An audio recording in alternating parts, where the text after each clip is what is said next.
السلام عليكم يا اجمل فنانين، عاملين ايه؟ اتسالت كتير امبارح ناخد ايه معانا واحنا رايحين امتحان الرسم، وكمان اتسالت ايه نوع القلم اللي بستخدمه. تمام، فعايزه اقول لكم ان انتوا في اول السنه يا ريت تروحوا الفجاله بقى تجيب لكم كده علبتين ولا حاجه من الاقلام الفبر كاسل. الاقلام الفبر كاسل دي طبعا غنيه عن التعريف، ماركه حلوه جدا. طبعا زي ما انتوا شايفين انا بستخدم هنا قلم بي او قلم 2 بي، فانتوا هاتولكوا علبه او اتنين من الاقلام دي، لان هي بتبقى حلوه جدا سواء في الرسم او في الاستخدام العادي وانتوا بتكتبوا واجبات او بتحلوا اي حاجه. فالاقلام دي ممتازه جدا. بستخدم ايه كمان؟ بستخدم القلم الروترنج، اي قلم روترنج، سواء بقى انا بستخدم اللي هي السنون 7/10.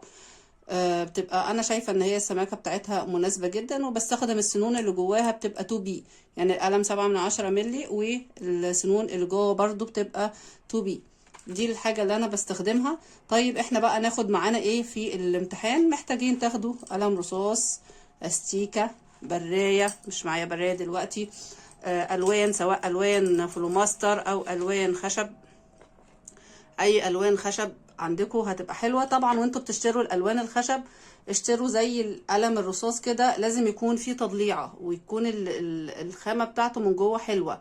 يعني لو القلم ده سنه الخشب بتاعه ناعم كده وكمان جسمه ناعم، الاقلام دي ما بتبقاش حلوه خالص في الايوان. زي ده، بصوا ده، بصوا جسمه املس ناعم خالص، ومن جوه الخشب بتاعه كده. كمان الخامة بتاعت الألوان اللي جواه بتبقى رديئة، حاجة وحشة يعني، بتبقى خفيفة كده وما بتحسوش ان هي بتدي تأثير او تهشير واحنا بنشتغل بيها. انما بصوا بقى اي قلم مثلا من دول برضو فبر كاسل.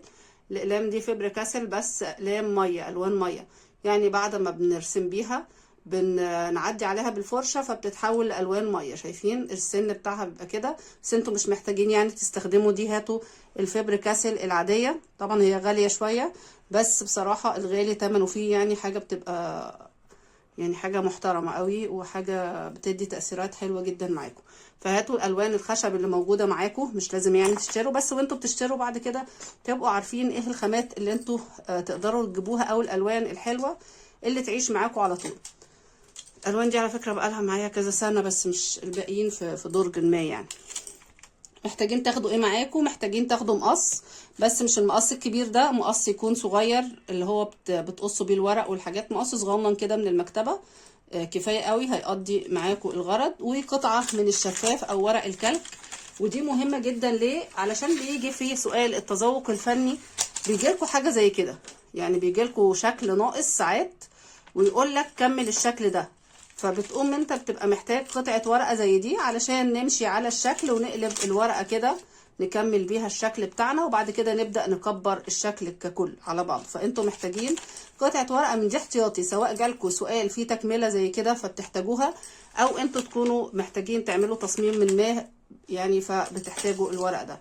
معانا كمان بنحتاج ورق القص واللزق، ده برضو مهم جدا، لان انتوا لو عايزين تحلوا السؤال الخامس دايما بيجي فيه قص ولزق. السؤال الخامس على مدار السنين، يعني سواء الصف الاول الاعدادي او التاني او التالت، بيجي فيه سؤال الايه القص واللزق ده. فلو عايزين تحلوا السؤال ده هوريكم ان شاء الله، هعمل لكم فيديو ازاي تحلوا السؤال ده بمنتهى السهولة. دي الحاجات اللي المفروض تبقى معاكم في امتحان الرسم كلكم، من الصف الاول الاعدادي لغاية الصف الثالث الاعدادي. اختبار الرسم زيه زي اي مادة تانية، هتاخدوا كراسة زي اللي بتجاوبوا فيها كل الاسئلة العادية. الكراسة دي بيبقى فيها ورقة مسطرة وبقت الورق ابيض عشان خاطر ترسموا فيه. فما تقلقوش خالص، الامتحان سهل جدا للناس اللي اول مرة بتمتحن.